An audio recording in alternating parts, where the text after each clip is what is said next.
அனைவருக்கும் வணக்கம். சாரி, புரியல.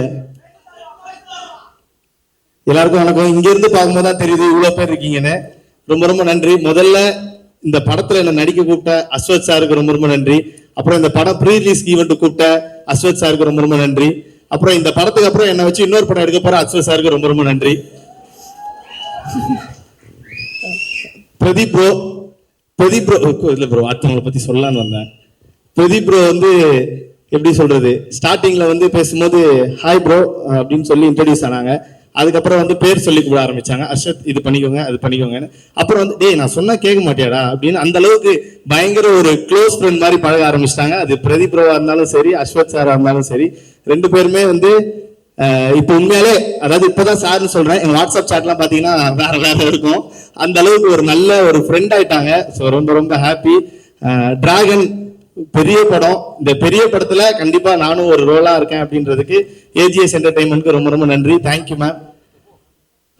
வேற என்ன பேசுறது இல்ல, மேடைன்னு வந்துட்டா சார், நான் கொஞ்சம் அடக்கமான பையன்.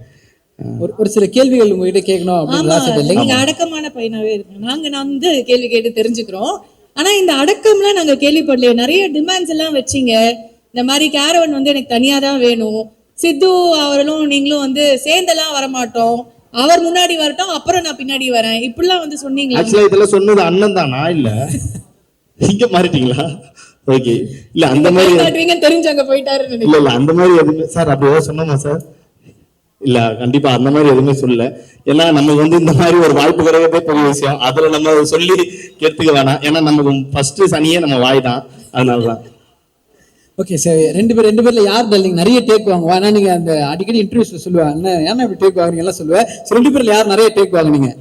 இதுக்கான பதில டைரக்டர் சார் தான் சொல்லுவாருன்னு நினைக்கிறேன். ஆனா ஆக்சுவலா என்னன்னா, நான் ஒரு டேக்ல பண்ணிடுவேன், அவரு தான் ஒரு 6 டேக் கேட்பாரு. அதான் டைரக்டர் சார். நான் 1 டேக்ல பண்ணிடுவேன், அவர் வந்து இல்லடா கொஞ்சம் இப்படி மாத்தலாம் இப்படி மாத்தலாம் சொல்லி 6 டேக் கேட்பாரு. அதுக்கப்புறம் ஒரு 7 8ன்னு போய் அப்புறம் நிக்கேத் சார் டென்ஷன் ஆயிடும். why should I take the camera man, just lift up அப்படின்னு இங்கிலீஷ்ல எல்லாம் பேசுவாரு. ஆனா நிக்கேத் சார் உண்மையாலே மைக் எடுத்து ரொம்ப சாதுவா பேசுனது இந்த மேடையில தான். ஷூட்ல அப்படி கிடையவே கிடையாது. நான் கூட அந்த சினிமா பார்த்து நல்லா நம்பிட்டேன். இல்ல ஆனா பயங்கர எனக்கு என்னன்னா சார் அதுக்கு முன்னாடி வந்து சூரிய போட்டு பண்ணிருக்காங்க, இன்னும் பெரிய பெரிய படம் எல்லாம் பண்ணிருக்காங்க. கரெக்டா எனக்கு ஃபர்ஸ்ட் நாள் அதுல வேற எது ட்ரைபாடு அந்த மாதிரி போட்டா கூட சாருக்கு பெரிய ஒரு கஷ்டம் இருக்காது. ஷோல்டர்ல தூக்கி வச்சிட்டாரு என்னோட ஷாட். அப்போ நான் வந்து நிக்கணும், ஒரு மார்க் கொடுக்குறாரு, நான் தாண்டி போய் அவர் மடியில விழுவுறேன்.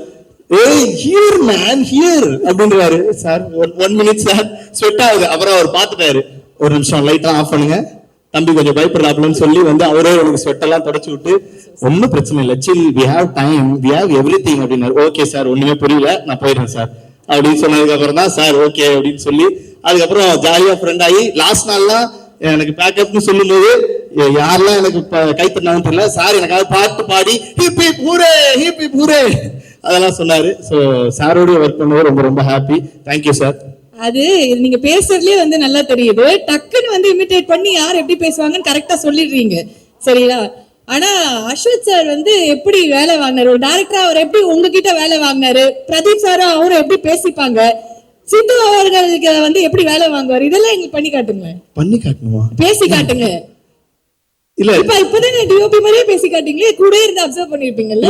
அவங்க வந்து ஏன்னா அவங்க 2 பேரும் ரொம்ப வருஷமா, ஒரு 12-13 வருஷமா அவங்க 2 பேரும் ஃப்ரெண்ட்ஸ்ன்றனால ஒரு டைரக்டர் ஒரு ஆக்டர் அவங்களுக்குள்ள இருக்க ஒரு கான்வர்சேஷன் மாதிரியே இருக்காது. ஃப்ரெண்ட்ஸ் மாதிரி தான் கேஷுவலா இருக்கும். மச்சான் நான் இது ஒண்ணு பண்ணிருக்கேன்டா, நான் இது ஒண்ணு பண்ணி, மச்சான் நான் இது ஒண்ணு போடுறேன்டா, நான் இது பண்றேன்டா, ரொம்ப கேஷுவலா பேசிப்பாங்க அவங்க. சோ அது பார்க்கும்போது உண்மையாலே இப்படி ஒரு ஃப்ரெண்டு நமக்கு இல்லையே அப்படின்ற ஒரு ஃபீல் வரும்.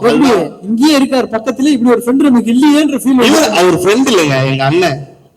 அங்கேயும் அண்ணனா தான் இருந்தாங்க, அதுக்கப்புறம் இதே மாதிரி தான் இருந்தாங்க. பட் மச்சான் அது நம்ம ஞாபகம் வச்சுக்கிறோம் telling. But anyway thank you telling. எங்களுக்கு இன்னும் ரொம்ப ரொம்ப சந்தோஷம் தான், நாங்க பார்த்து ரசிக்கிற 2 பேரை இன்னைக்கு வெள்ளித்திரையில பார்க்க போறோம், ரசிக்க போறோம், கொண்டாட போறோம். அவ்வளவு பெரிய சந்தோஷம். கண்டிப்பா ஒவ்வொரு கைத்தட்டலும் உங்களோட உழைப்புக்காக கிடைக்கிறது தான். Lots of love to you. இன்னும் பல படங்கள் உங்களை பார்க்க டிராகன் ஸ்கிரீன்ல என்ஜாய் பண்ண எங்களுக்கு மனமார்ந்த வாழ்த்துக்கள். Thank you and love. ரொம்ப ரொம்ப நன்றி எல்லாருக்கும். டிராகன் படம் February 21 ரிலீஸ் ஆகுது. எல்லாரும் திரையரங்குல பார்த்து உங்களுடைய சப்போர்ட் கொடுங்க. Thank you, love you all. Thank you so much.